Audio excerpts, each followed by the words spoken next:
Yo, what's going on, guys? And today, shout out Hoops Hype for this, and they made a great video discussing the fact there are going to be certain players that will be traded due to the fact that they've fallen out of the rotation. And I thought they did a great job of doing a synopsis of this.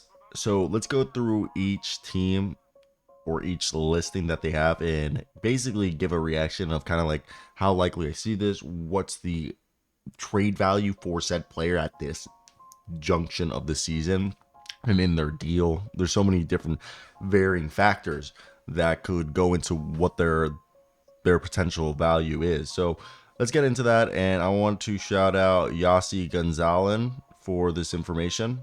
Links in the description if you guys wanted to read the article. So first guy here is Bones Highland, and what they basically say, which we all knew, because Russell Westbrook's now the backup point guard. Now, Bones Highland is basically the backup's backup, and he's an odd man out. So if they want to get max money on their dollar, they trade him at the deadline, the latest, because they probably can get some assets. But the whole problem with Bones Highland is people kind of aren't into the combo guards who are somewhat undersized and don't do much else besides provide scoring and a little bit of playmaking. So there's that. There's also, they say, hey, Bones might not be a guy that gets traded because they might just keep him, believe that he's part of the future, and get him on the cheap because he's not playing. They're able to re-sign him super cheap, unlike they would be able to if they were to go get somebody else. So Bones Highland through 9 games this season is averaging about 10.8 points, same as he was last year with the Clippers, 1.6 rebounds, 2.7 assists, shooting 43.4% from the field.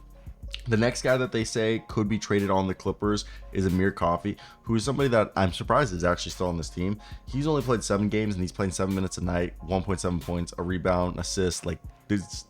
He's probably, in my opinion, the most likely. I could see Bones and Amir being packaged for, let's say, who's somebody making like $7 million that they could go out and get. That's who they could probably go. So I'm not surprised there that they're saying that. Poku, they bring it up here. So Trey Mann's another guy they're saying. Trey Mann has another year on his deal, but Poku, dude, he had like 3 injuries. He had like humerus fracture. He had the ankle sprain. He was hurt all season or off season. And Poku at this point, I was surprised they didn't just straight up cut him at the end of training camp. Dude, the guy's averaging 1.2 points, 1.4 rebounds, and 1 assist, and 25% from the field. He's playing like 5 minutes a night. Nothing. All right. And he's probably going to be a deadline deal when they just discard him. They'll try to get a 2nd round pick for him. I wouldn't be surprised if they package Trey Mann with him. Trey Mann, who's now in year 3, Poku's in year 4, restricted free agency. Trey Mann's played in 5 games, averaged 5 points, 56% from the field. Like I'd package Trey Mann and Poku and try to get a couple 2nd round picks at that point. You're not going to get much at this point, but it's just these guys, the Thunder are good now. They can't take time. Poku's a Swiss Army knife. If I'm the Spurs, yeah, guys, yeah. If I'm the Spurs, I'm calling up. I'm saying like, hey guys, we're interested. I like the idea of Poku in San Antonio with all that length, and they'd give him a place where he can develop stress-free, I think. And it just seems inevitable that he goes. Monte Morris, when he got traded there as a Wizards fan, it didn't make sense to begin with. It didn't make sense. I was surprised a team like the Suns, the Heat, the Mavs, the Clippers, a lot of teams that the Bucks didn't go for Morris when all the trades were happening with the Wiz. And right here they say it best. Marcus Sasser, even Kelly Hayes is getting so many minutes. I expect Kelly Hayes is somebody to keep an eye out as well.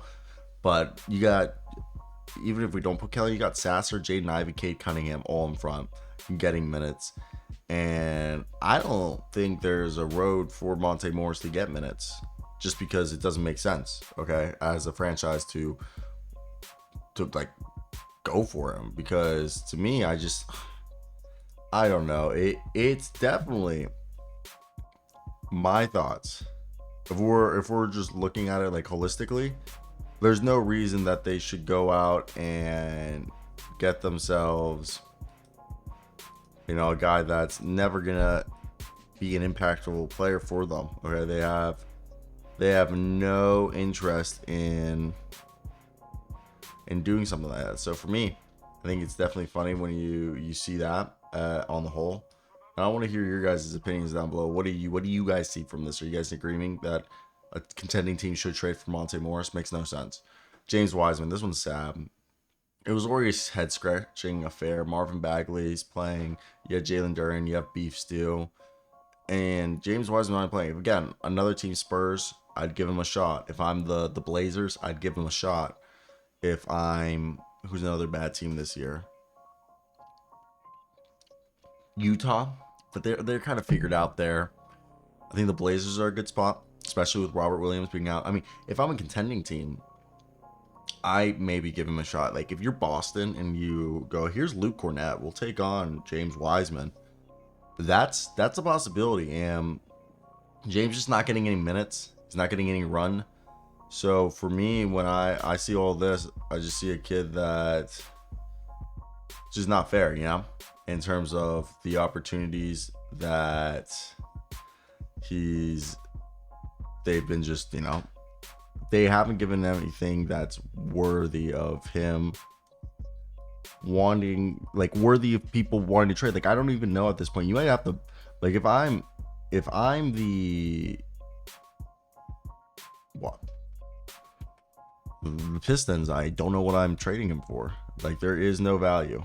Okay, ladies and gentlemen, there is no value, and yeah, I can't come up with something that you trade for him. It just doesn't seem feasible. So he might just get waived. John Konchar, he's a great rebounder, and I'm surprised they're not playing him more, especially with all the injuries. But with Marcus Smart, John Morant, Luke Kennard all coming back to the lineup, he is kind of an oddest man's out.